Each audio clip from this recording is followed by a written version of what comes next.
On the computer. Here we go. So we are live. Today's session is 510K project management. It's going to be posted on our YouTube channel for Medical Device Academy. And I wanted to let everybody know that, come on, click. We have 1,071 subscribers now. That's it's 78 more people than we had 1 week ago. So in just a week, we've grown by a pretty big margin there. It's not 10%, but it's getting close to that. So that's phenomenal. Thank you, everybody. If you are watching this on your YouTube, on our YouTube channel instead of live, so you're watching the recording, please remember to like and subscribe. And my goal is to get to the point where we're a YouTube partner, so we getting a lot more visibility, and hopefully by my birthday, because I just want that. But this is going to be a completely new slide deck. So one of the things we've got is a different look and feel than we've had in the past. We started using this earlier this week. That was the first time I used it. So this is the second time I've used it. So any comments that you have on the new slide deck, improvements, I have a thick skin and it isn't my design. I hired somebody to do it for me. So please leave comments below on how to improve it. If you have a creative side to you and you have some suggestions. I'm hoping Alicia heard that. And then click on the notification bell if you want to get notifications of any live YouTube streaming videos that we're going to be doing. And I'm going to be saying something about that at the very end if you can wait that long. So I will move on to the next slide. Now, would Matthew like to talk about this slide? I guess I have to. It is my slide, isn't it? It is. And I don't know if I can, I'll just compress that. So we can't see any videos now. You can just see Matthew's really cool slide. Okay. Do you want me to be in video? No, that's okay. No? Okay, perfect. So of course, when Rob asked for feedback for a 510K project management class, my first thought and only suggestion was, hey, talk about everything but your 510K. So if you look at the diagram, you're going to notice the 510K is only part of the overall process for getting your device on the market. If you look at your design process, you have a concept phase where you have the idea for your device, and you're going to want to take that all the way to your market phase, where ideally you're selling the product and getting a return on your investment. The 510K is only part of that process. And there's a lot of things that you have to be doing sort of in tandem with your 510K in order to get there, especially if you want to get there in a reasonable amount of time, because no part of a 510K moves quickly. No part of bringing a device to market moves quickly. We're counting in months, occasionally years. I know Rob's got some horror stories for some really long projects he's been through, but there's a lot of stuff that happens in the middle before you can start making your money back that you've invested for your design. And I think on the next slide, we have it broken down into bullets, but I call it spooky buzzwords, because there's a lot of ancillary tandem processes that you really have to complete in parallel with your 510K project to get there. And we're on the news. Perfect. There were really 10 bullets that we came up with, and we have them in a sequential order, but that doesn't necessarily mean that you have to do them in that order. A lot of them are interrelated, and a lot of them directly apply to your 510K application itself. So I'll just work my way down the list, and Rob and I can bounce back and forth a little bit, but there's 10 things that you have to focus on when you do your 510K, or you're not going to get past the 510K approval and then into actually selling your device on the market. And one of those things that you have to do at the same time as you're working on your 510K is you need to get your design and your risk management plan in order. And what that's going to do, and that's really your first priority outside of the 510K itself, is you need a design plan, you need a risk management plan, and you need to get that going as soon as you can. Ideally, this is one of the first steps of your 510K process. Your risk management activities need to be completed before you get through your 510K anyway. Before you can do your risk management, you have to have your risk management plan. So a lot of these items directly tie into each other. And Rob, as I go down the list, if you've got something to add, feel free to hop in right then rather than waiting for me to finish running my mouth and getting to the end of the slide.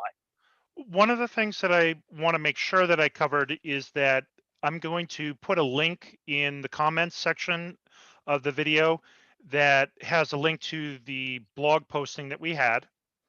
And there will also be an infographic that should be available by Friday of next week that talks about these 7 different tasks. So the blog covers more detail. We got about 1,000 words there rather than just 10 bullets.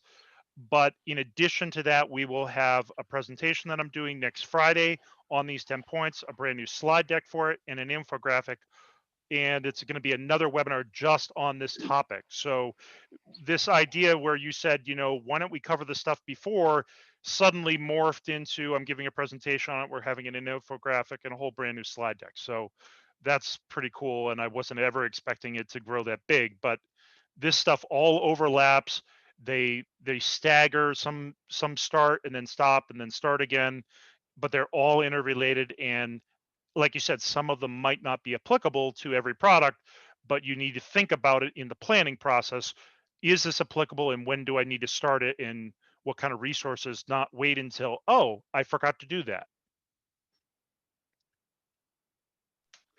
Perfect. And the applicability kind of comes back to what I've been really trying to push is what I call the trinity.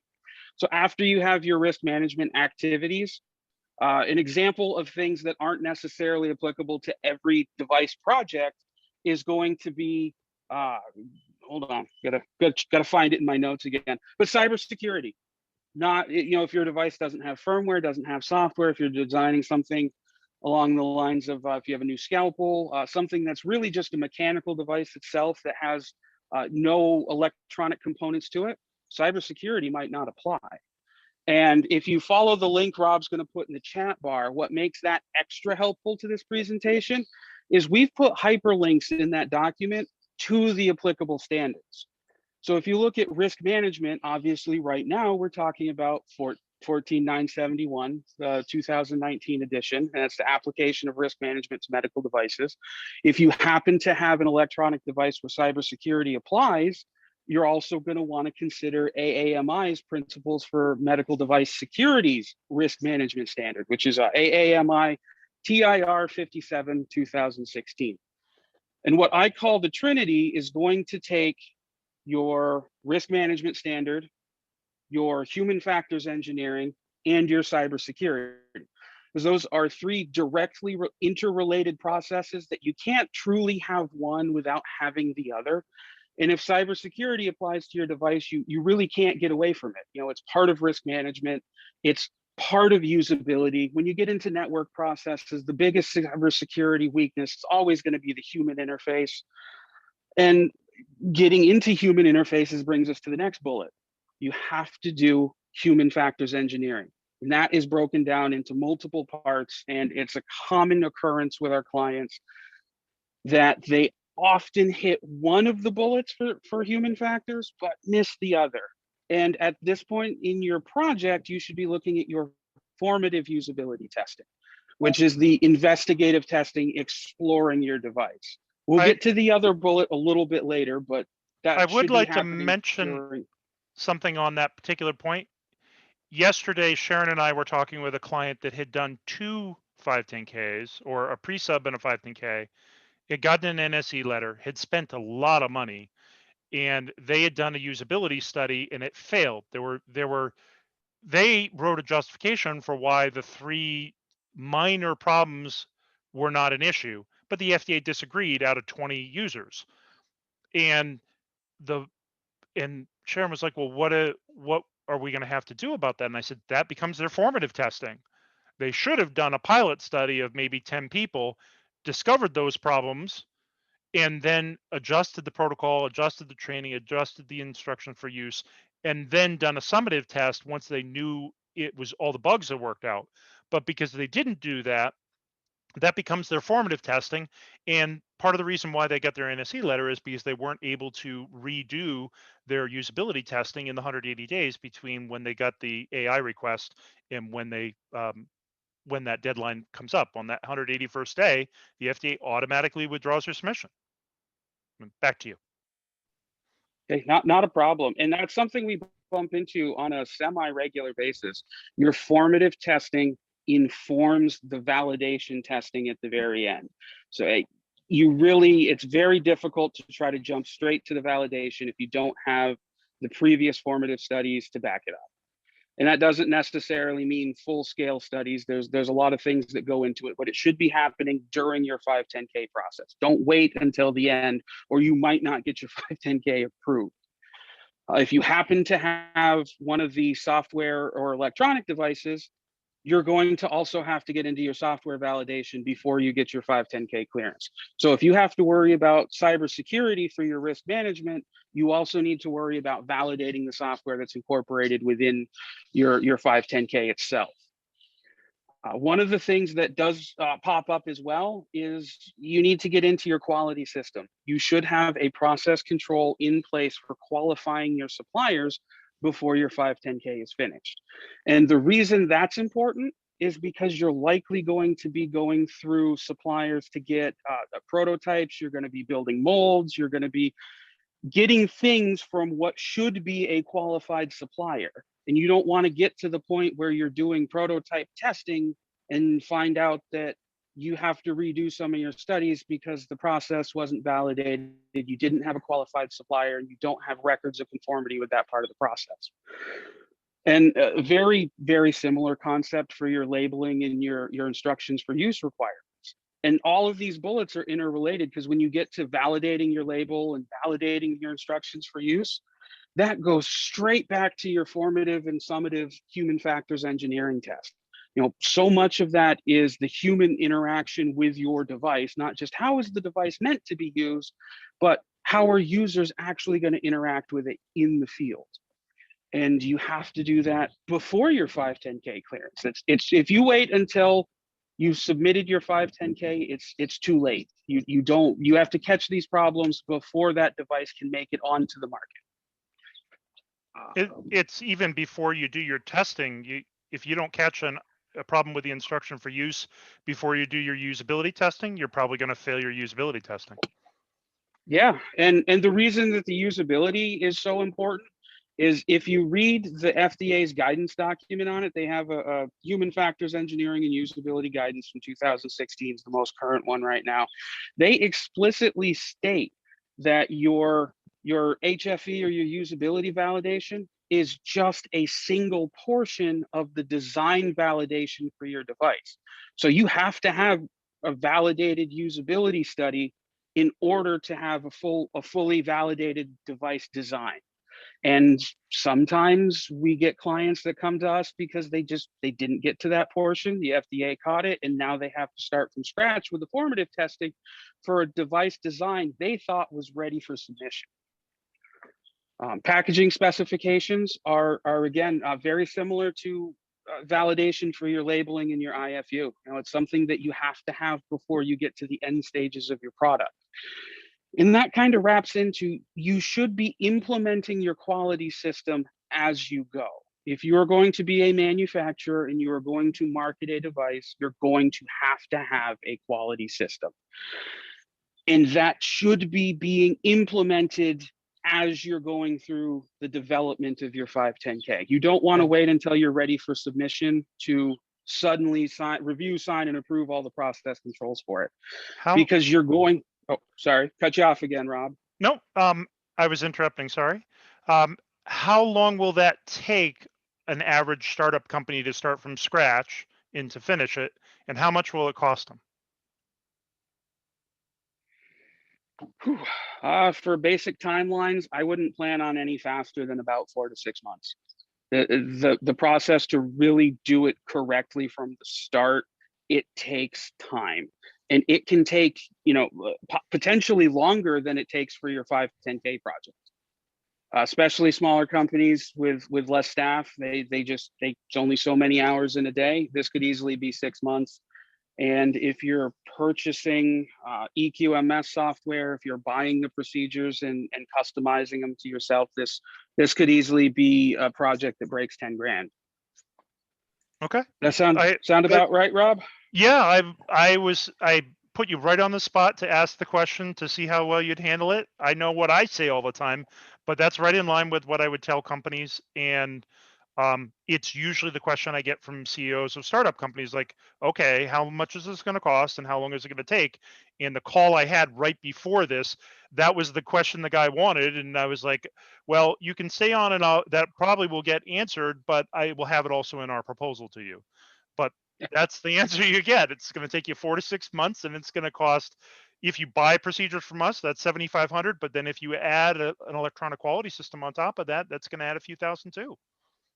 Yeah, and Something, if I could, sorry, Matthew, if I could interject, I think you've highlighted some really good points in this as it relates to the quality system priorities. You have design and risk management planning and supplier qualification. Those are the critical QMS processes that are good to focus on right away, because those are the ones that directly impact the activities and development until you get to the submission part of it. Yeah. So you can stretch out the quality system implementation a little bit, but you want to definitely implement as you go and focus on the processes that are relevant to the activities that you're performing. So I think you hit the nail on the head as to what to focus on there. Yeah, if you pick a supplier that doesn't have packaging capability and you have a sterile product, you have a problem. If you pick a supplier that, oh, we can package it for you, but we can't do clean room packaging, and that's an implant, oh, that's a problem. Oh, we didn't know we needed to have a product that can pass endotoxin testing for a spinal implant. That's a problem. So we can come up with 100 different horror stories of whoops, we shouldn't have picked that supplier with only getting through half of our team. yeah, just because they can physically ship you the clamshells in the size you need them doesn't mean it's going to be the appropriate validated packaging for your device. And I got to say, Mary gets an absolute gold star because she made the point I was just working into probably better than I could have myself. As you work through your 510K project, there's areas that you need under your quality system. So your design plan, well, if you look at the QSR, the FDA explicitly requires design controls. Well, unless you're one of the exempted devices, but if you need design controls, you need to have a process control for it. That's your procedure. That's your quality system. You need to have your design control process reviewed, approved. You have to have your staff trained, and you need to do it in accordance with your procedure. Otherwise, you're going to have to go back and retroactively document the design activities. And that's just a nightmare for everyone involved. Once you get through your quality system, or you're in the process of the implementation of your quality system, you're at a point where you're almost ready to submit your 510K projects winding down. We talked about formative usability for your human factors engineering. That's your investigative information getting tests. That's your studies. That's where you're using that to fold into your risk management. You're using that to develop your instructions for use. What sort of use errors can't you eliminate through design? But when you're done with all of that, you have to validate. And that is your summative usability testing. And so many clients miss the formative aspect. They want to jump straight to the summative test. And what we run into far too often is that you have to use your formative testing to identify the critical tasks for the operation of your device. And that is kind of your validation, is proof that your device can be used either under actual use conditions or simulated use, that it can be done so safely and effectively without encountering those critical use tasks that could result in patient harm. And that you have to do the formative before you get to the summative. You have to do the summative to validate your overall design for your device. And all of these are so interconnected with the quality system. You need a process control. You have to have a procedure. You have to have trained and qualified staff. You have to have records proving all of it. That just to do a 510K, you've got to work through all of these, and they all happen at the same time. You can't afford, unless you've got the staffing for it, you can't just focus on just the 510K project, because there's so many other processes that have to happen in parallel at the same time. And those are my spooky buzzwords. What did I call it? They're ancillary tandem processes that must parallel your 510K project. And it's just part of going from your concept phase to your post-market phase, where you get to sell the device and hopefully get that monetary return on your investment. And lots of times there's investors that are going to be breathing down everybody's neck because they want to know when they're going to get the return on their upfront monetary investment. Now, I think Rob, I'd like to jump in here because we've been like 20 minutes in or so, and I want to move on to the next slide. But one of the things I wanted to say here is that planning on this slide is in bright red. The reason why planning is in bright red is because all this stuff takes coordination, and when you first start, you're not going to know all the details. So you're going to have to update that plan as you go. But if you get all these things done and you get to number 10, what's going to happen with the other 90% of our clients is, oh yeah, I forgot to fill in that application for the small business status, and that could have saved you $9,000. So all number 10 is you have to remember every year on August 1st, take your tax return, fill out the form, send it into the FDA, because every year you have to reapply, and that saves you $9,000. And if you do it now and then do it again on August 1st, you'll be covered until next year, September 30th, because their fiscal year starts on October 1st. But all this stuff, 1 through 9, is the technical stuff that's really hard to learn and requires a specialist in almost every single one of those areas. And then you get to number 10 and you just wasted $10,000 or $9,000. So this is not something for the amateur that I've never done this before. It will overwhelm you. It's a gigantic elephant that you're going to have to eat one bite at a time, and you need a plan. And you probably should get somebody that's done this before or 10 times to help you with that plan. And yes, we have templates and we've done this more than 10 times, but you really your whole team needs to understand the importance of every single one of these tasks and figure out, when are we going to do it, how much is it going to cost, how long is it going to take, and continue to adjust that plan as things happen, because you're going to find, whoops, that failed that test, whoops, that failed this test, oh, we learned this is a new risk that we didn't know about. You will be surprised 27 times in the process of developing your device. That's why it's iterative. You don't expect it to go through once and done. It won't happen. So I'm going to move on to the next slide, unless you have one more comment, Matthew, or are we good?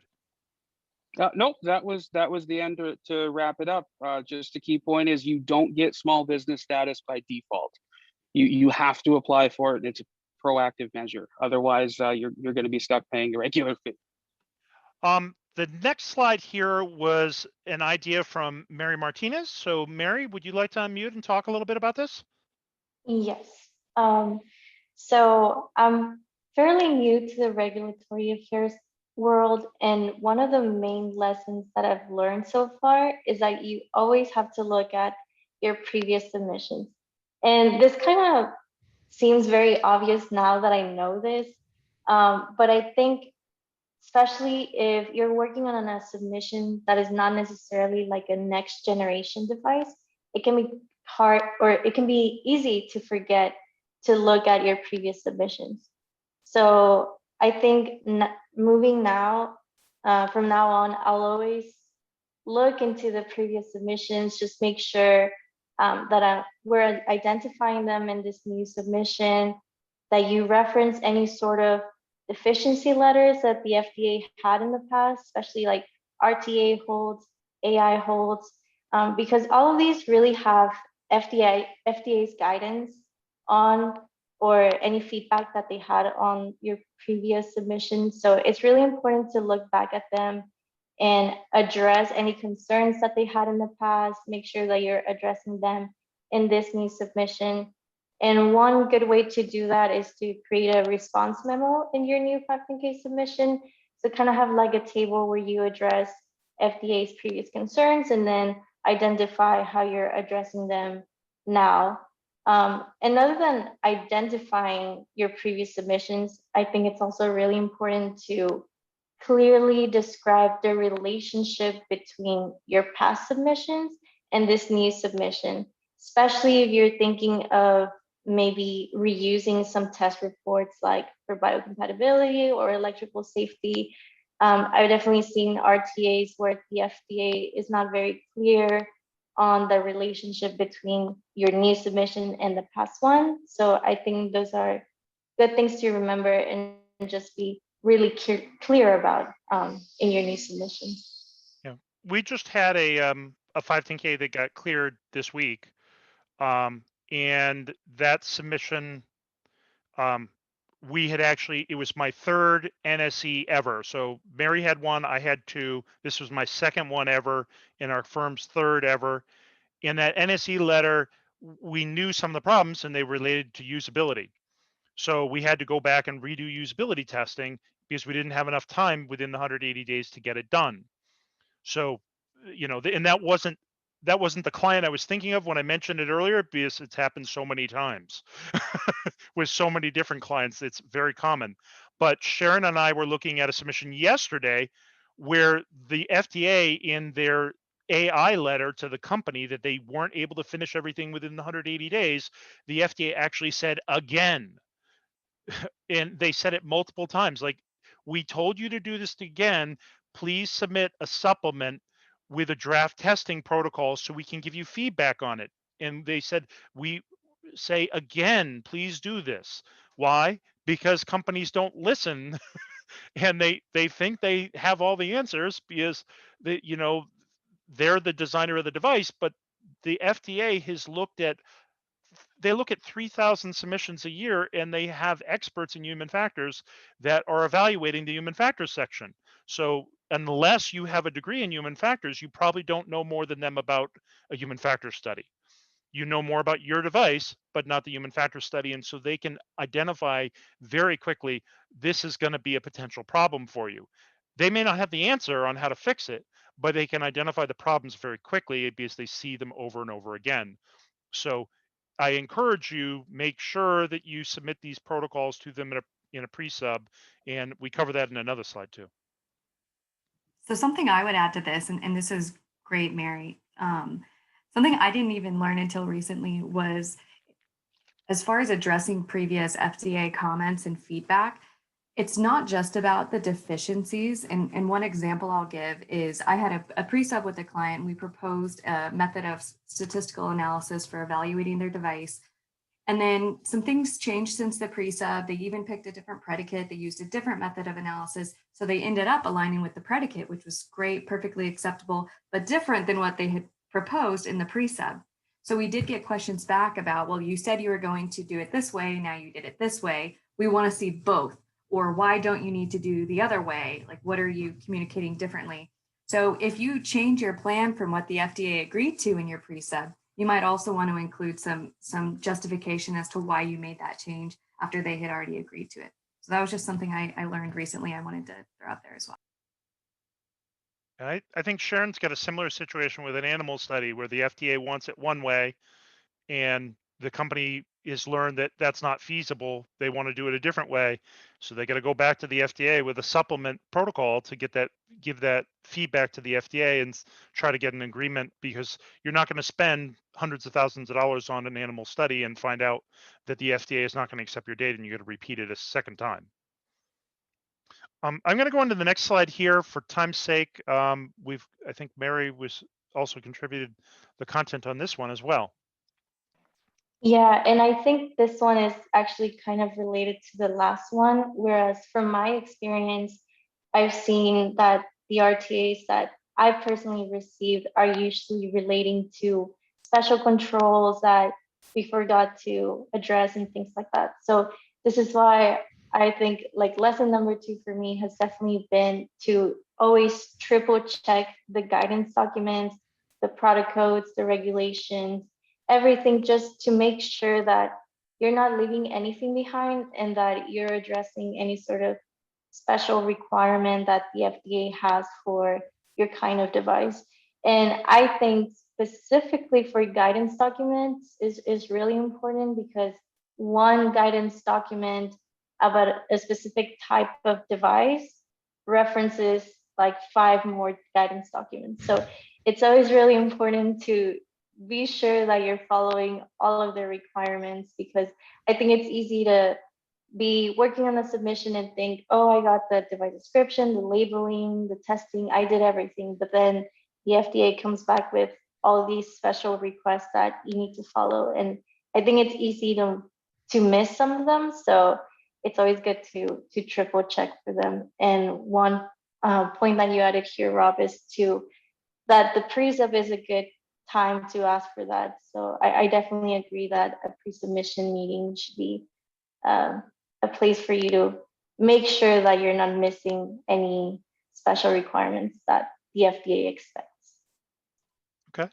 I think also one of the things you should be aware of when you look up those guidance documents is the date that the guidance document was written. You will see guidance documents that are 1999, 2002, 2009, whatever the date is, and they haven't had a chance to update it yet. But the standards that are referenced in there have been changed.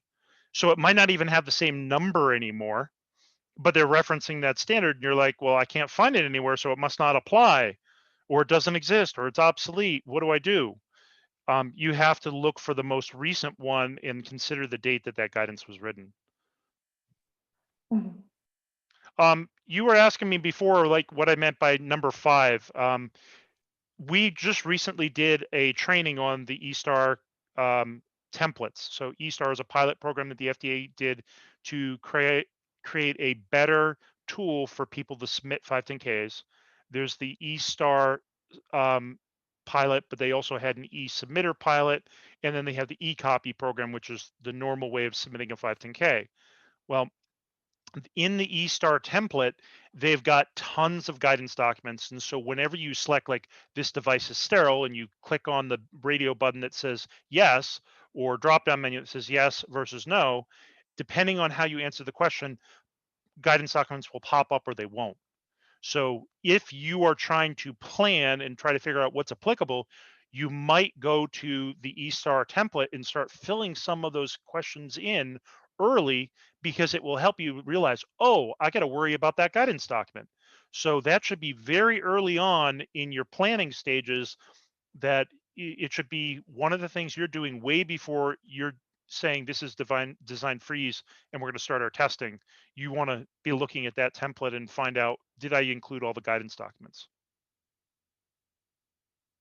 Did you have anything else, Mary?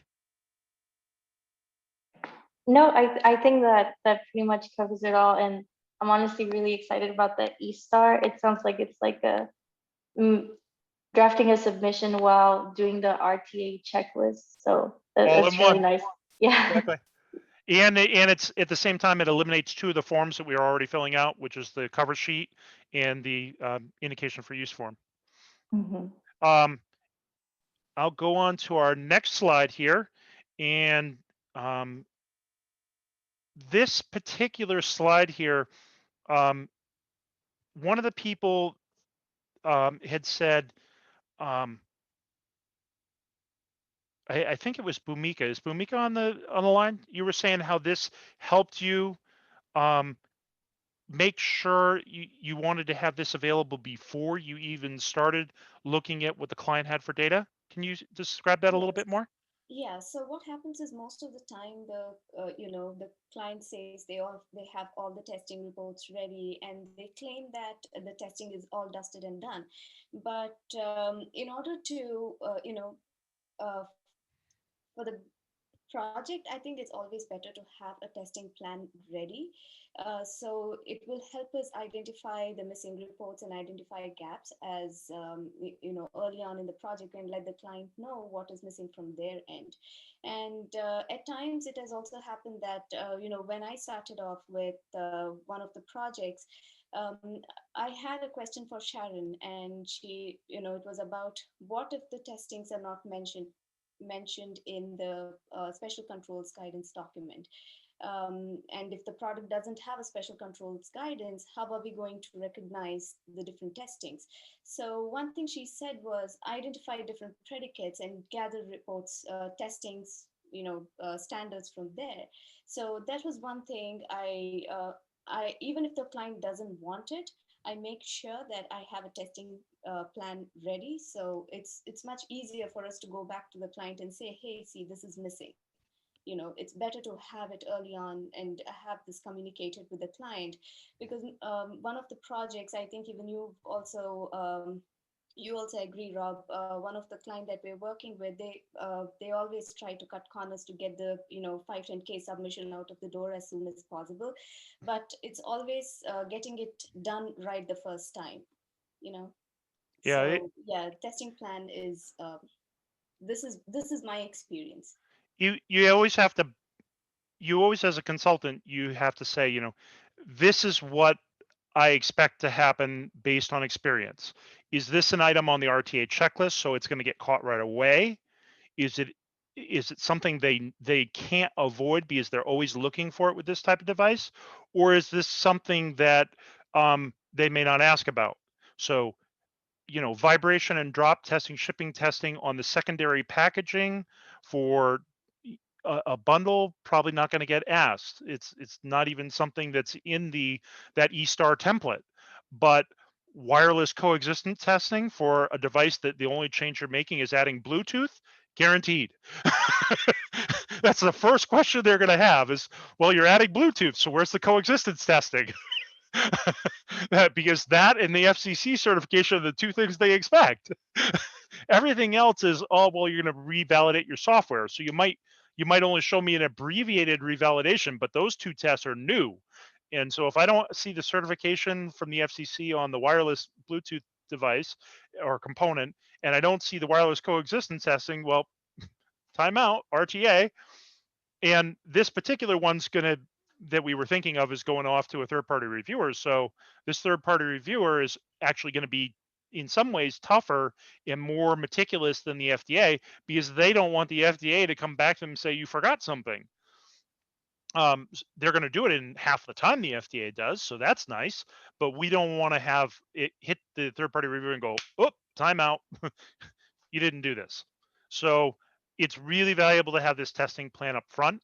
And I can tell you already, one of the ones that I knew Bamika was working on was a power wheelchair. We did that one in advance even before the client asked for it. We had a dental implant, two dental implant clients that I had. I was going to have calls with, and it was scheduled on my calendar. And I was like, Tiffany, hey, can you do a testing plan for a dental implant? And boom, conversation totally different when you already have the testing plan in front of you. And we have another new client that's coming on board, sleep apnea device, already have the testing plan done.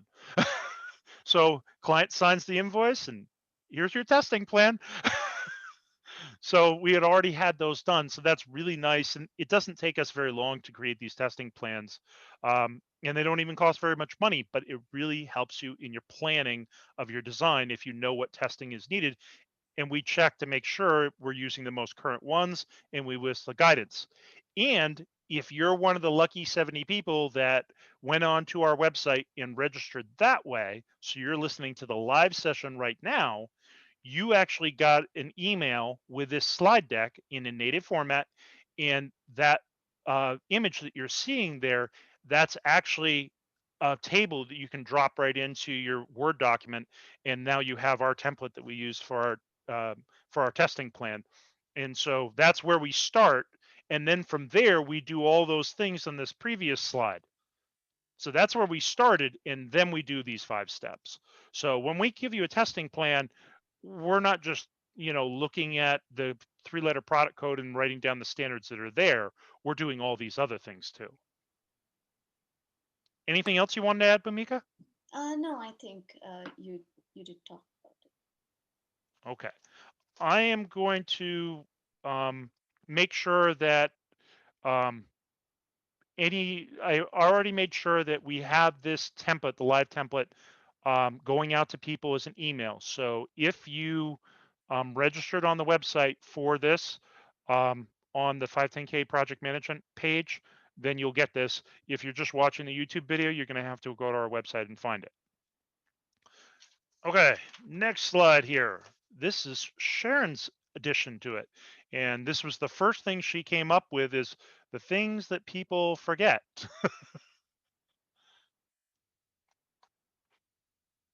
Oh, I think I forgot here. Sharon has a cold. I'm sorry. I'm here, but I'm afraid I'll start coughing. But yes, I think one of the things that I've learned over the years is that oftentimes we forget to include justifications for either, why, for example, why we selected our sample size, or provide the rationale for selecting a sample size for a particular test. So I think it's important to remember, as you're, developing your 510K, to always clarify and justify as much as you can, which will leave out any doubt for FDA to come back and ask you. Yeah. Sharon's working on gowning submissions and mass submissions in addition to other types of devices. But the gowns and mass, recently, the FDA, it started enforcing something that was in the guidance document. It said that you should do an AQL sampling of 4%, and you should specify what the lot size was and how you define a lot.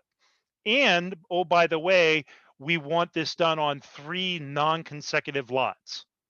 And if you're wondering if they check, yes, they ask for, please show evidence of what your sample size was, your justification for that, which lots you tested, and evidence that these are 3 non-consecutive lots. And the reason for that was because they saw a lot of foreign manufacturers that were seeing variability in their raw materials. And when you sample 5, that isn't enough. So if your company is doing a lot, is doing a normal production lot on a machine that spits out millions of face masks, a lot might be 10,000 parts. It might be 50,000 parts. And so when you're looking at that many parts, your AQL 4% is crazy large. And somebody, Matthew, put in a link there for the document. Thank you, Matthew. But the 4%, if you want that to be the minimum sample size for meeting the FDA's requirements, they're looking for a minimum of 32 samples. So you have to, number one, purchase the table. So you have to go out and purchase that statistical sampling table, and there are 2 different ones you can look at. And you look on the table for where 4% is and where is 32, it's at 250 samples. So if you have a validation lot of greater than 250 samples, you're going to have to sample more than 32, which costs you more money. So you need to do your homework ahead of time and say, okay, my normal production lot is this. So I'm going to run this. And now I'm going to do a validation lot. So I'm going to switch raw materials, switch the setup, so it's truly a different lot. And I'm going to run 250 pieces, and then I'm going to go back to normal production. And then I'm going to do another validation lot with another setup and another set of raw materials, because that's the point of doing non-consecutive lots and calling it a lot. It's not, I just call it a lot. It's actually got to be a different lot, a different set of raw materials, a different day, a different setup. Something has to be significantly different to call it a different lot, not just because you filled up the pallet. And so it's important to have, what you defined as a lot. Okay, we did a special validation lot. This was the raw material. The lot before used this raw materials. The lot after used this raw materials. And the validation lot used a different one than those. And so you have 3 validation lots with 3 different sets of raw materials, 3 different times that they were run, and normal production lots in between. That's the way you have to do that. Otherwise, you end up sampling way too many masks, and it costs you way too much money, and it takes you way too much time. Another example, totally different. We had a client that just sent me a test report for fiber optics, and the standard said, what, for how many you're supposed to sample? I was like, where in this report does it tell me how many I'm supposed to sample? It didn't. I was like, where is your statistical sample size? You have 5 different models of fiber optics. How did you pick the one that you tested? And they had a magic number of 12. It's better than 3, but why is 12 irrelevant. So they didn't provide me with a statistical rationale for the sample size. They didn't reference the section in the standard where it told me how many they're supposed to use. So they really have to nail that down.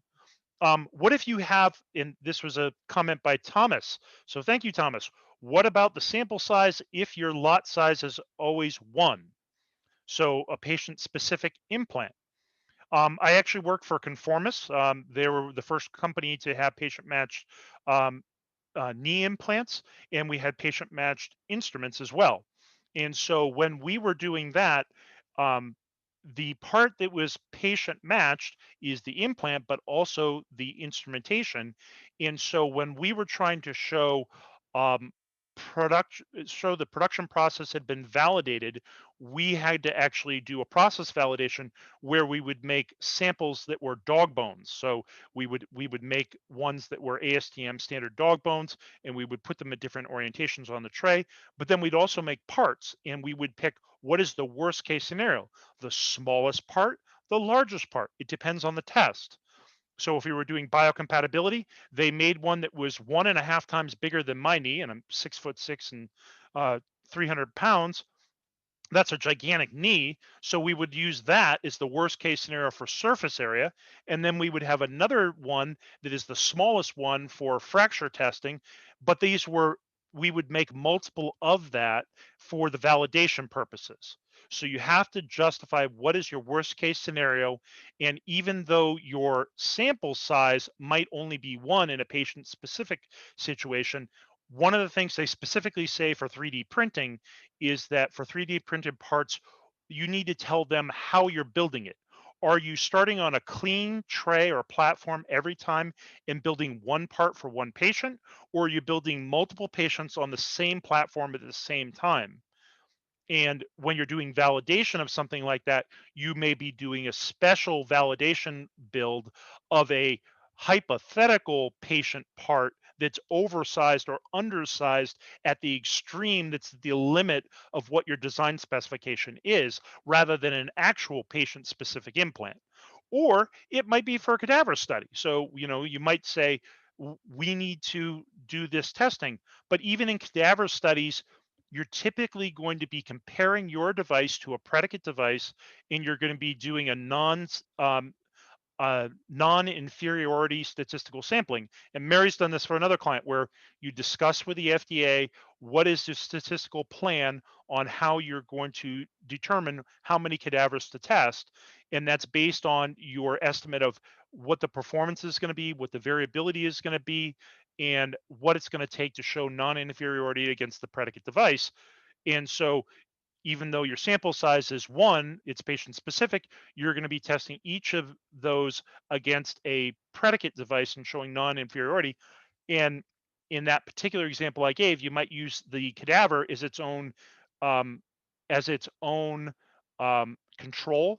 So because they have a left knee and a right knee, or a left shoulder and a right shoulder, you can put the experimental and the control in the same patient, and they should be approximately the same size.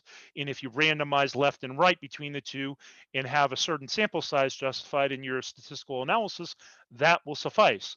But you can see how complex that is, how much detail has to be in there just in the protocol to justify the way you did it. You have to review that with the FDA and get their buy-in and explain it and make sure you address their concerns. And all of this is addressing sections 14 through 20 in a submission. So you have 20 sections in a 510K. 1 through 12 is Medical Device Academy, filling out boilerplate stuff and providing information about your device and your design and the indications and the predicate. Section 13 is the labeling and the instruction for use, and 14 through 20 is testing. So, almost 40% of your submission in terms of section numbers is testing. But in terms of pages, you probably have 200 pages of boilerplate in the first 12 sections, and you probably have 1,000 pages of testing reports. And I would say the average size of a 510K nowadays is 1,200 pages, and I've had personally a 6,000 page submission. So you can, and that wasn't even a sterile device. So software takes up space, electronic testing does, EMC testing does. It can be huge. So You really want to spend time upfront nailing down your protocols, getting the FDA's buy-in before you spend tens of thousands of dollars. And everybody asks me, how much does a 510K cost? It doesn't matter, honestly. The FDA is charging $3,108. We're charging $13,100. The pre-sub's $3,500. But how much is your electrical safety testing costing you? $35,000. How much is biocompatibility costing you? $15,000. Every single test I can name is going to cost more than all the stuff you're asking me about. So what you really want to know is what the whole cost going to be. I don't know until we come up with a design plan and list all the standards and get the FDA's buy-in.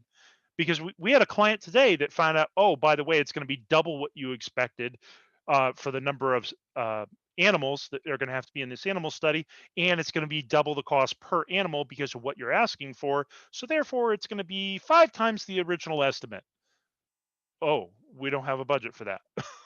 So it's huge to understand what is the sample size, what is the testing, and what is the statistical analysis, because it's going to cost you so much more than your 510K submission user fee and our fee. Now to go to the next slide here. This was something that Mary did an awesome job of. Oh, I didn't hit, sorry, didn't advance the slide. There we go. So this is a screen capture of part of our table of contents. And Mary taught me something new that she does with the table of contents this week. I learned it on Monday. So I'm going to let her talk about how she does this differently than I do it. Sure.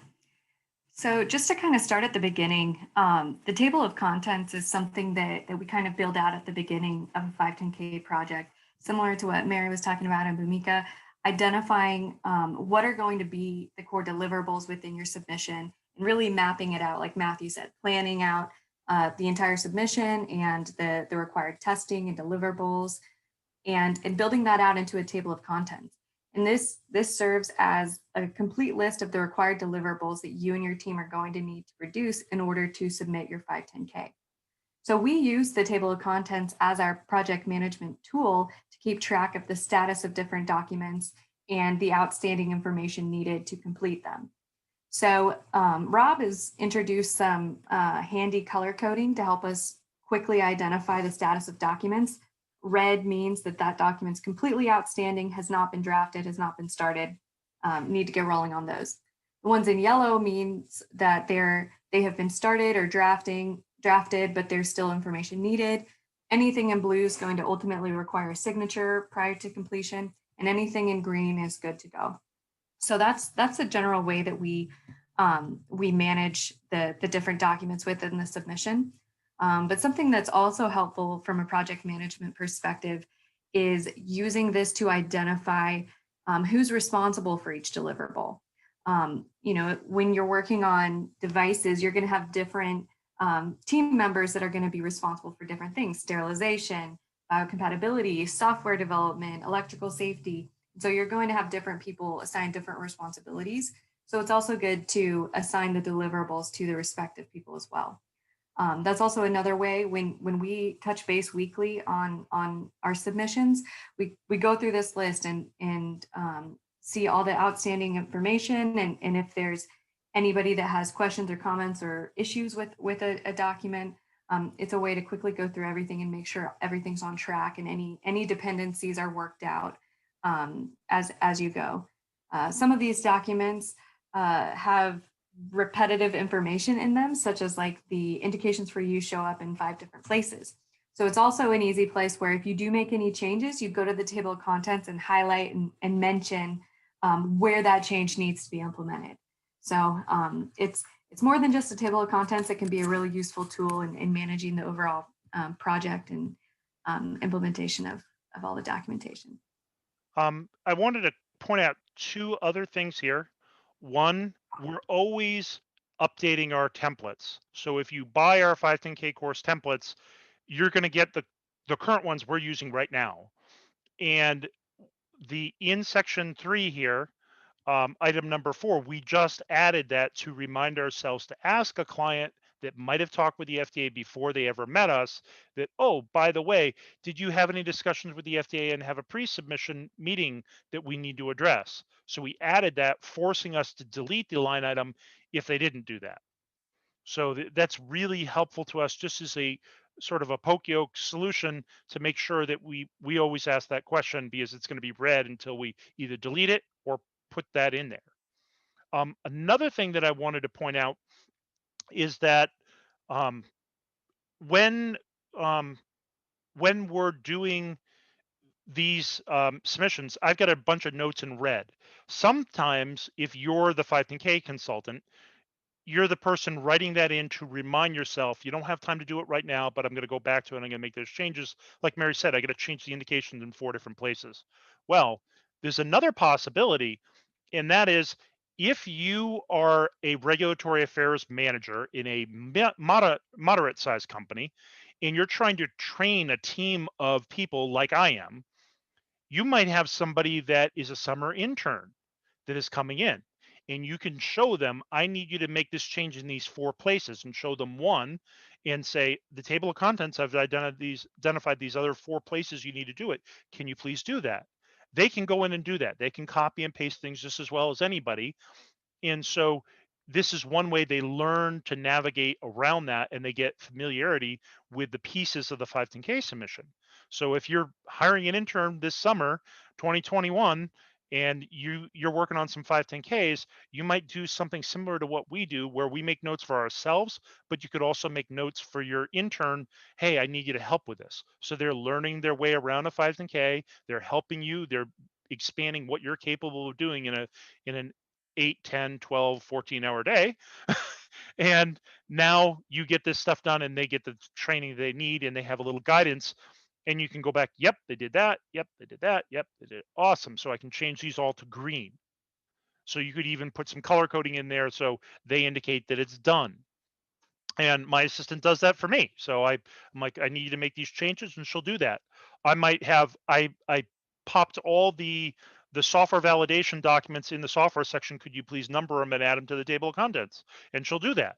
And then I just need to write some of the summary, or she'll write part of the summary, and then I'll edit it. So when we do these submissions, these notes might be for somebody else as well that's helping us and expand what we can do in a day. So those of you that have associate regulatory affairs people in your department, and you're trying to figure out how to manage them and delegate work to them, this is a tool that'll work for you. This is this is the second slide that Sharon came up with, and she was thinking of things that people forget, and we see them forget this all the time. And I know I had tortured Sharon before by making her talk when her throat's dying. So the things that I gave as examples here, I just picked an example of something that would be not applicable in each of the sections. It's unlikely you're going to have all of these not applicable, but it's not unlikely that you're going to have 1 or 2 of these be not applicable in any submission. And I just give you some examples of the kind of rationale that you should be writing. It's okay to write a sentence. It's not okay to write NA and that's it. The answer is never just NA in the folder, in the form, or in the template that you've got. Even if you're doing CE marking, you're filling in the new GSPR, you don't just write NA, you write NA because this device doesn't have ionizing radiation. NA because this device is not powered. NA because this device does not have any medicinals. Those are the kinds of answers you're putting in here, just like you would for the GSPR. This is the same thing. This device is not patient contacting, so therefore biocompatibility doesn't apply. That's how you have to write these. And even whether you're using the E-star template or using something else, that's what you should be writing. It's a sentence that says why it's not applicable.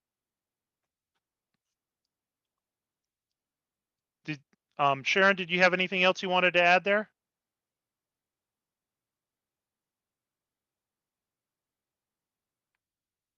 She's still recovering from the coughing fit before. I'm still here. No, thanks, Rob. That's great. Okay, thank you. So our next slide here, I got to turn the page. I got handwritten notes all over the place trying to remember all this stuff because there's so much content in here. So when you finish the whole entire 510K process, this is what you should see in your inbox if you are the official submission correspondent. One person is the correspondent for the FDA to send communication to, and they get automated emails. This was my automated email.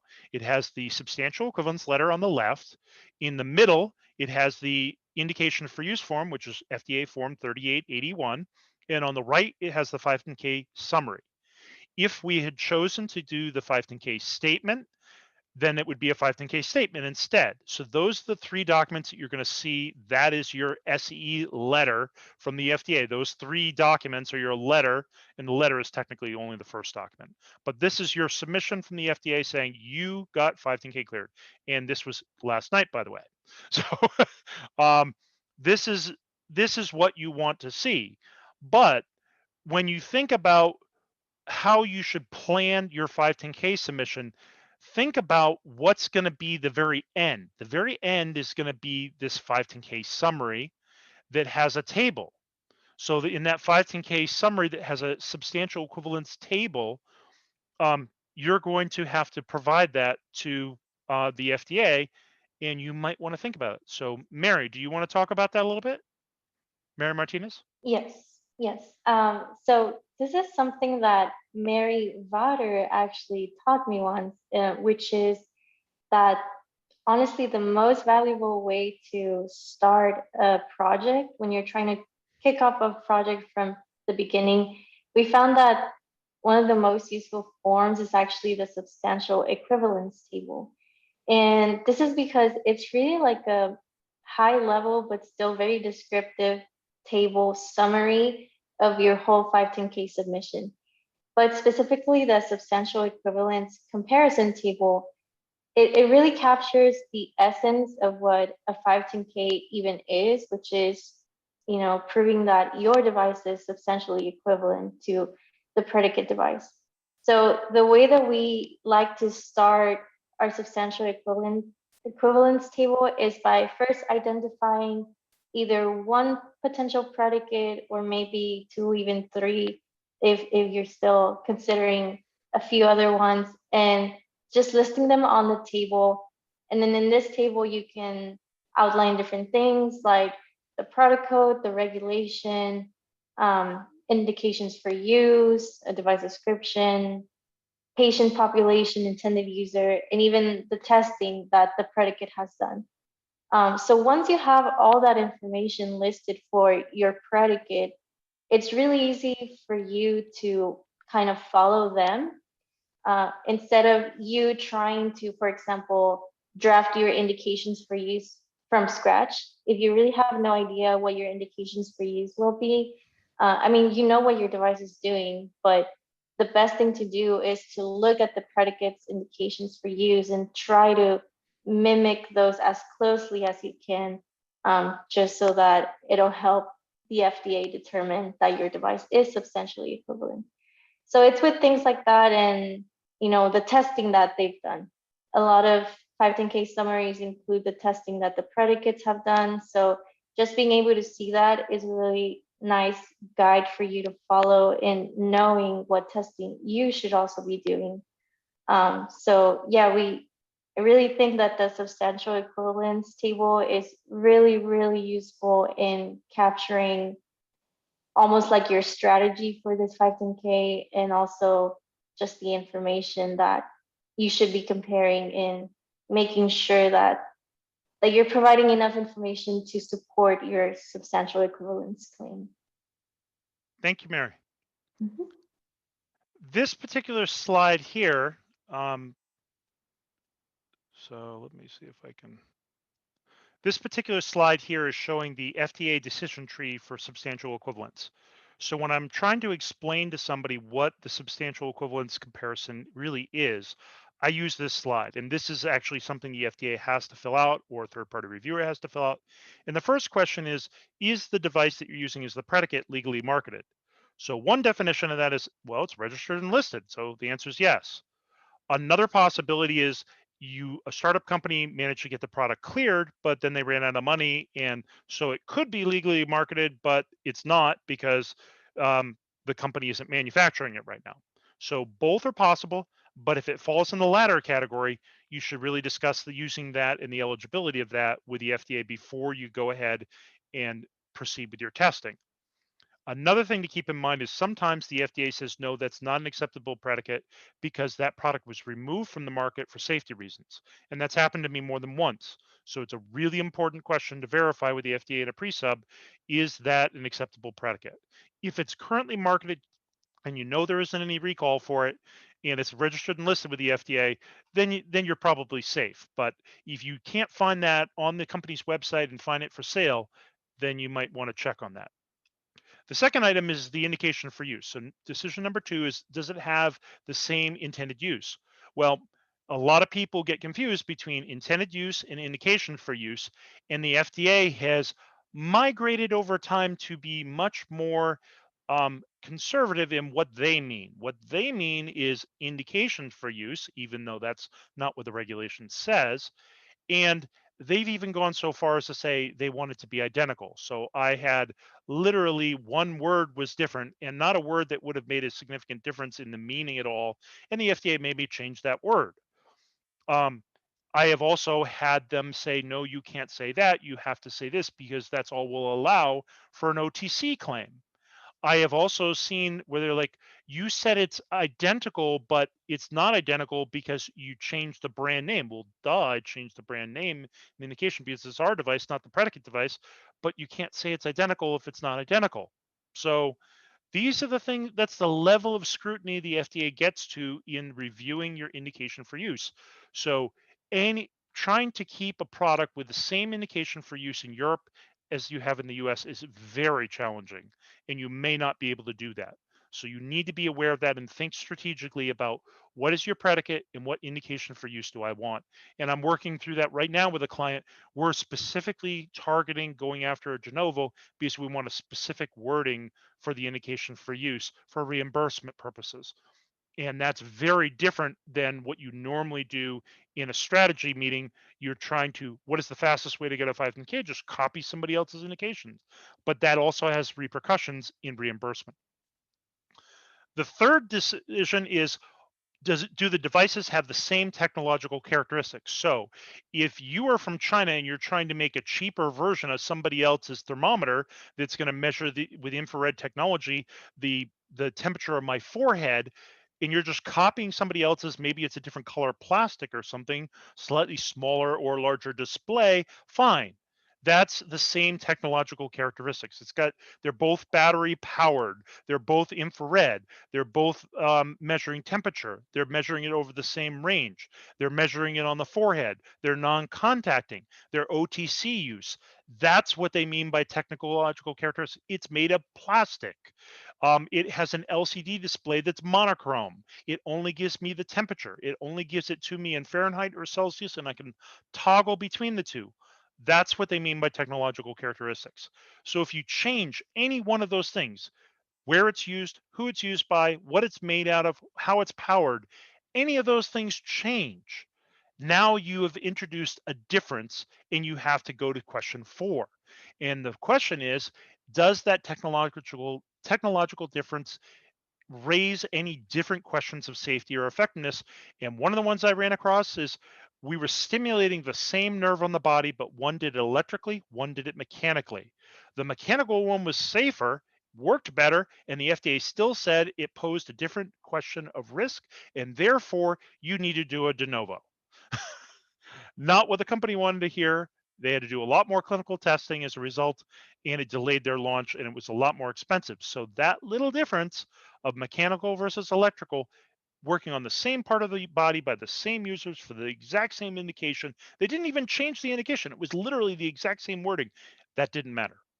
So you really have to look very closely at question number 4. Once you've decided it's not different, so it's not substantially equivalent, it's the same issues of risk. So yes, this has a porous coating and this has a different porous coating or no coating at all. There still, the issue is biocompatibility, osteoinduction, and does it have integrity and strength so it won't wear out? Those are all the same things you're going to worry about on any orthopedic implant. So there aren't different methods. I'm going to use the same biocompatibility testing. I'm going to do the same osteoinduction testing in an animal model. I'm going to do the same performance testing with cyclic testing for wear. I'm going to use the same exact ISO standards. I'm going to use the same acceptance criteria, and I'm going to test it head to head against the competition. That is acceptable methods. But you got to go back to the FDA in a pre-sub meeting and say, what is my sample size? What is the acceptance criteria? What is the standard? Do I need to deviate?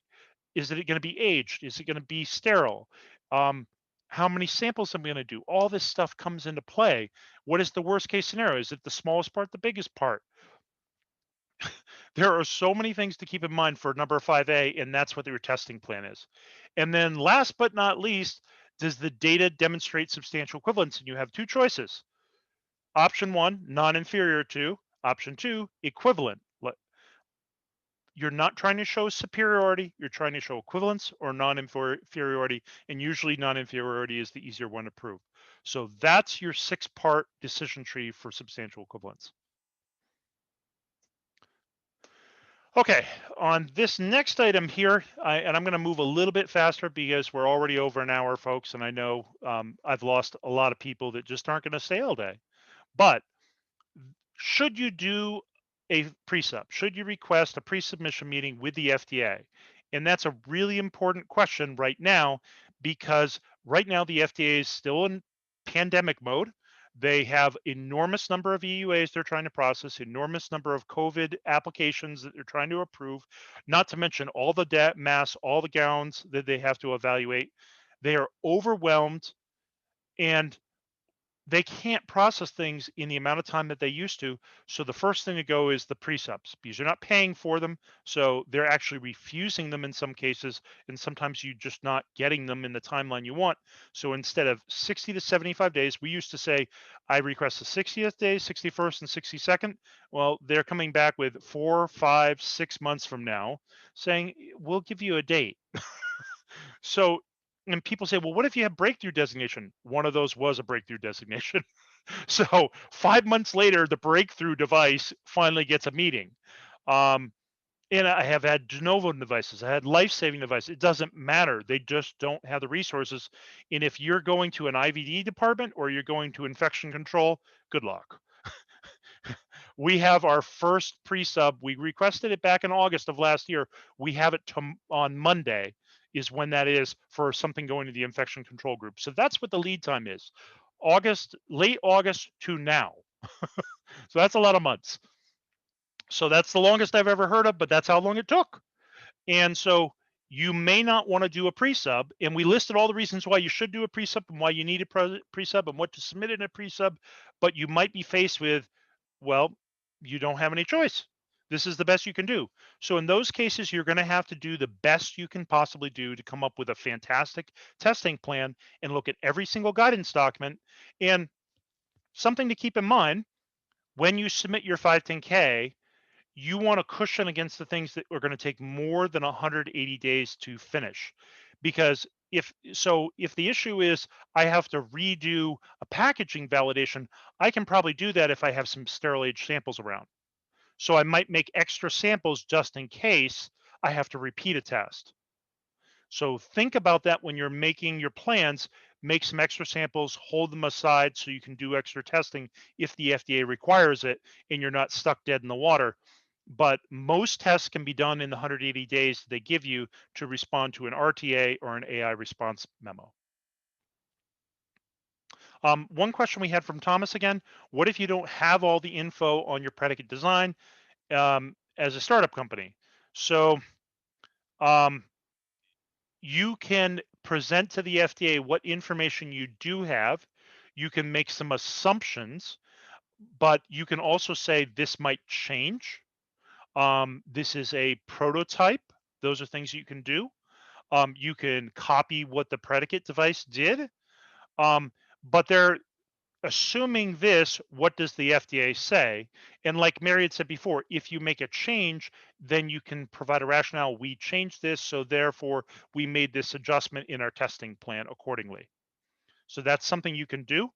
But it's really important to probably the day you approve your design inputs is a little too early for the pre-sub meeting request, and you've approved your design outputs as a design freeze and you're ready to start testing is too late.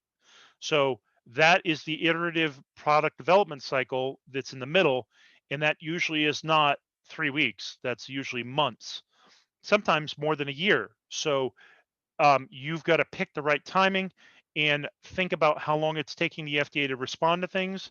And sometimes you have to make less than optimum decisions and decide to either wait for a meeting, do some testing at risk, or submit a pre-sub request before you finalize the design.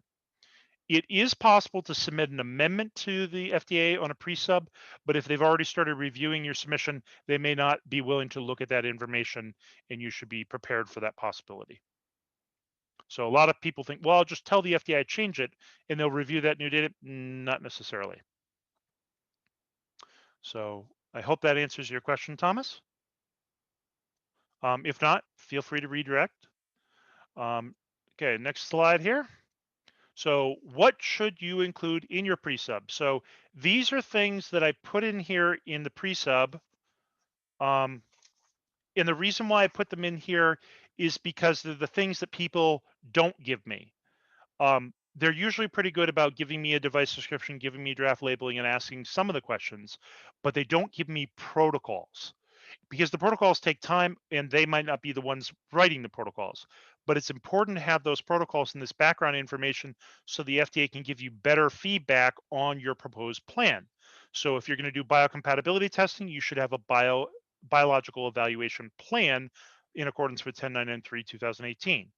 If you're going to do software validation, you might want to verify with the FDA up front, is it minor, moderate, or major level of concern? If you are asking questions about, or you're going to say, this clause of 6601-1 doesn't apply, and here's why. If it's borderline, you might want to ask the FDA and explain it. If you're saying your device doesn't have essential performance, you want to explain that to the FDA. If you're doing usability testing, that's time consuming and expensive. I've seen bills of over $100,000 for usability testing for summative. You want to do formative, as Matthew said, but before you even do your formative testing, you should be doing a use-related risk analysis. The FDA has come up with a new 4-letter acronym for URRA. So if you're surprised by where that came from, the FDA invented it recently. Critical task analysis is another one. So the critical tasks are something that you have to do formative testing to determine what those are, and you have to demonstrate all the critical tasks can be done in the summative testing, and the critical tasks have to be identified in your instruction for use. And then the user groups have to be defined. You may have more than one user group, and the use environment has to be defined. All those things should be included in that usability question that you have, not do we need to do usability testing, which is what I normally get from clients. This is the level of sophistication that you should be using if you're doing a pre-sub. So if all you're asking is, do I need to do a usability test? Yes, you do. If you're asking, answer's probably yes. Move on. You can ask the question, but with the delays at the FDA, let's just move on. Plan on doing a usability test, or plan on, we're going to have to do one during the 180-day hold that they're going to have when they give us an AI request. Draft benchtop testing protocols, a statistical analysis plan as we suggested, sample selection, sample information. And if you're going to spend hundreds of $1,000s and you're going to euthanize animals, please, for the love of the animals, do a draft study and make sure you even need an animal study in advance.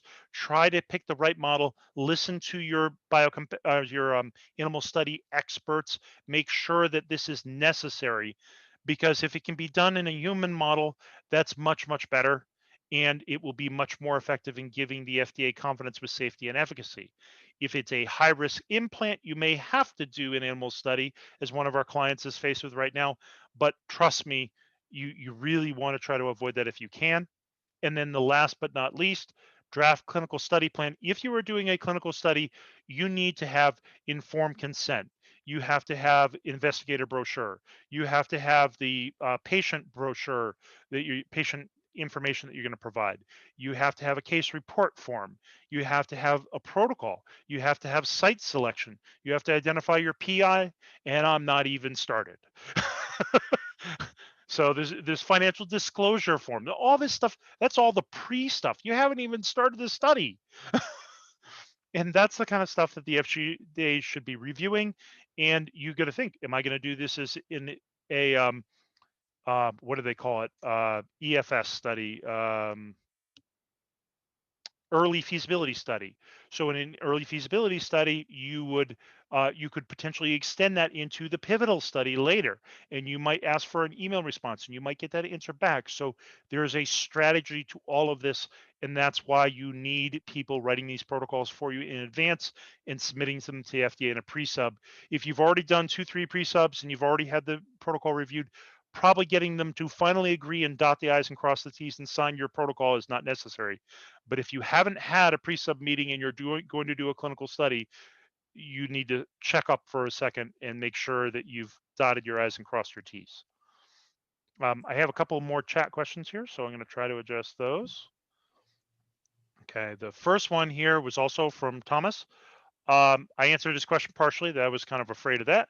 I was also thinking if the predicate is from a competitor and therefore you don't have all the info. So yes, it's okay in the substantial equivalence comparison table to say not available or NA if you don't have that information available about the predicate. So that is an option.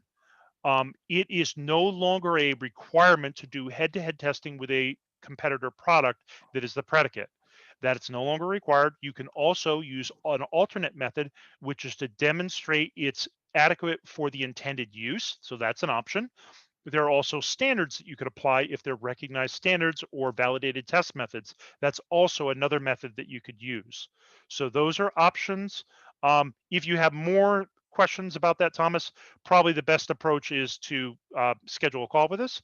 So if you use the Calendly link that's on our contact us slide near the end of this presentation, I'd be happy to talk with you or any one of the other consultants, and you can get their contact information if you go to our homepage. There's a download button, and it has a pricing and services sheet with their contact information. Well, before I go to the next slide here, I wanted to cover Mary's question. That was just my comment to Thomas. Awesome. Thank SE you. flow chart. Yep. Yeah. Perfect. Sure. So one of the recent lessons I learned is related to third-party reviewer. And if you're not familiar with the third-party review program, it is an alternative pathway, same requirements as an FDA 510K, but instead of the FDA reviewing your submission, it's a qualified third-party organization that the FDA has given authorization to review these 510Ks. With that, though, usually the third-party review groups are only qualified to do certain product codes. So the first thing you want to do is verify your eligibility for your product code. And not all third-party review groups are qualified for the same product code. So you want to make sure that you are picking one that's qualified. And the other thing is this can change. Product codes can be added and dropped off of the eligibility list for third-party review. And I learned this the hard way this last year when a client that we had worked on several submissions for them, always gone the third-party review route. And we're just planning on doing that again, same review group, had engaged in discussions, but between the time that we had engaged in the discussion, the time we submitted it, their product code had dropped off the list of eligibility. So this company that was hoping to save time going through the third-party review, instead of being on that accelerated pathway, we actually had a setback where we had to prepare the submission for the FDA and then resubmit to the FDA because third-party review group couldn't review it. So make sure you're keeping an eye on that if you're headed down that pathway. But something to consider doing is applying for small business designation anyway. Like they mentioned before, that is with the FDA, you get that designation and it saves you thousands of dollars on your submission fee, your user fee for the 510K. You normally don't need to pay the user fee if you're going down the third-party review route. You will just pay the third-party reviewer. But in the case where we were planning on third-party review and then it was no longer eligible, well, that client hadn't considered applying for small business designation because they didn't have much to gain if they were going to do third-party review. So it's never a bad idea to apply for that anyway, just so you have it in your back pocket if anything falls through with third-party review. That way you aren't wasting any time or money for if you're trying to accelerate your submission. So another point is just to make sure you're picking the correct third-party reviewer. They're not all necessarily created equally. There are some that have much more experience than others. And the FDA makes all of that information public on their website and the third-party review program. So definitely recommend you do your research.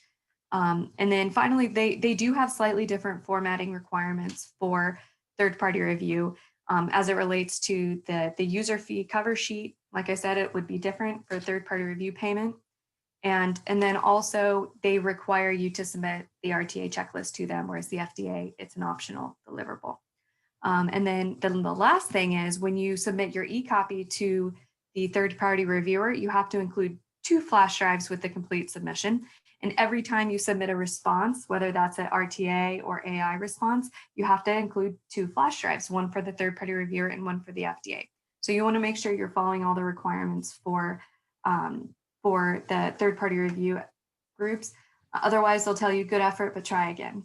So just keep those things in mind if you're looking to go down that pathway. That was awesome, Mary. I wanted to add one other point of comparison. So Deborah Arthur is a friend of ours, a colleague that we do a lot of e-copies for, and I call her for advice. She calls me for advice, and we sometimes drink a beer over the phone and complain about things. But she tried to go with the third-party reviewer that we prefer. That, for whatever reason, that particular third-party reviewer could not review the submission. So she was sent to another third-party reviewer. I said, you don't want to do that. That person doesn't have the experience. The client selected them anyway. I said, we don't care. We're going to go with them. I did a little homework. I found out that particular third-party reviewer had 1 successful clearance. 1. Their experience is 1. I have 1 this week. They had 1 total for their career. So when the FDA says they don't have enough information to provide a report with statistics on the performance of third-party reviewers, that's what they mean. The company has 1. They might have 5, but so what? What you want to look for is the one that we have, that we use. It's the clinicians have reviewed over 1,000 submissions in 18 years, averaging 10 to 14 days from receipt of submission to completion of the initial review. Now, if they find things wrong, you have to address it. Then they review those, and then they send it off to the FDA with a recommendation, and the FDA takes 30 more days. So you might have your submission in 45 days. You might have your substantial equivalence in 60 days, but it's half the time of the FDA in most cases. So that's what you're looking for. Somebody that's done more than we have, somebody that has 1,000 plus in their back pocket. That's who you want. You don't want, just like you wouldn't choose to submit it to the FDA and have the unlucky draw of, oh, I have a reviewer that started 6 months ago. That's not going to be a great outcome for you either. You're going to have some questions that just make no sense at all. And until it gets to their boss, it's not going to get handled quite well. So, we want experienced reviewers. Yes, they're tougher. They ask tougher questions, but you also get your clearance sooner. I'm going to go on to our next slide here if I can. Okay. So in this particular slide here is just a screen capture of a video that we recorded at the beginning of the week. I think I actually did it on Sunday and then uploaded it on YouTube on Monday. But this is now trending as our #1 most watched video, which I didn't think was possible given some of the high hitters that we had. But this actually is our #1 hitter right now. It's blowing out of the water every single metric we have. So shows me what I know. But we will put a link in the comments below on this video so you can go to this one and watch this one as well if you want. This one's like an hour and 12. Oh, no, sorry. This one's the 38-minute one. We did another one this week that was over an hour. This one's going to be at least an hour and a half. But you really want to look at the ESAR program. I think this is going to be the way the FDA goes long term. I think this pilot is going to be successful. Usually, I'm very pessimistic about the FDA pilots for 510Ks, but this one, I actually like it. It seems actually intuitive. I frightened myself to say that, but this actually seems like an intuitive one. And Tiffany, my assistant, she actually likes it and she hates change. So if she likes it, I think we're in pretty good shape there. So I highly encourage you to take a look at this video and there's a link that I provide. So go check that out, download the eCop or the eStar template and try it out. And I think you will find that's an easier way. You still need your templates for creating the documentation, but a lot of the things that sometimes people forget, this form prevents you from forgetting them. And I know I have 3 other comments here. I just want to make sure I'm not missing something. So somebody provided a link. That was from Mary Martinez. Thank you. Um, and oh, somebody has a kickoff meeting at 2:30, so they got to drop off. Sorry to see you go, but thank you very much. And Thomas said thank you. So I have no more questions there in the chat box. So next slide. Okay, so e-copy guidance. I'm going to provide the link below, but there, if you have any suggestions for improvement on this slide, or any of the other ones, please put comment in the links below or comment in the YouTube posting below.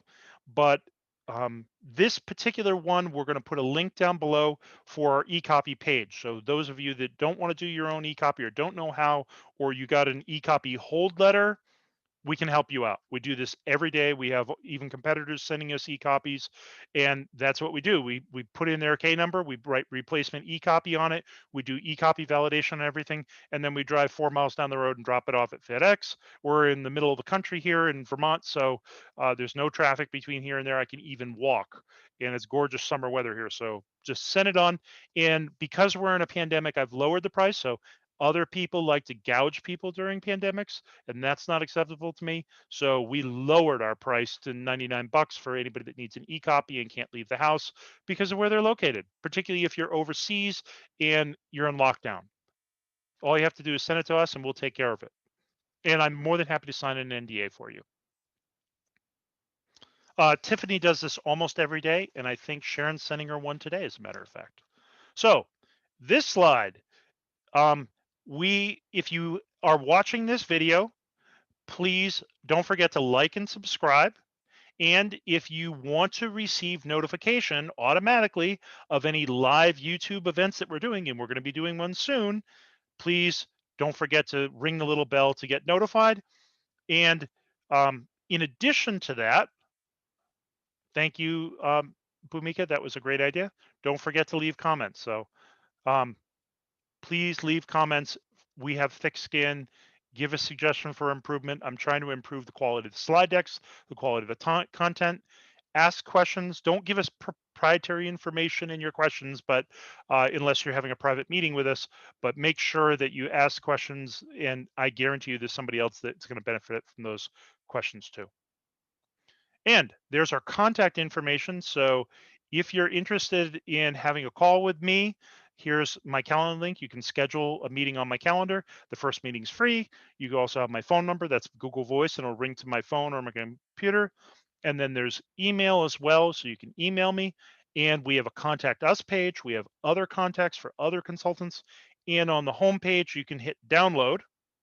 And if you click on the download, it's going to give you our standard pricing sheet and contact information and the services.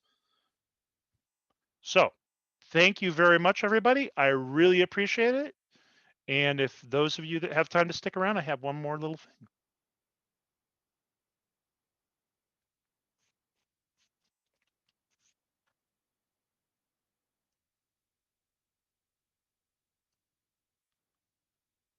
You're still here? It's over. Go home. Oh, you're waiting for an exciting, you're expecting a teaser. Well, since you obviously don't want to go back to work just yet, let me tell you a little secret. I'm going on vacation. So not next week, but the following week, I'm going on vacation. Week of the 1st, I'm going on vacation. We're going to be live streaming, our first live streaming. Yeah. And guess where I'm going? Thank you, everybody.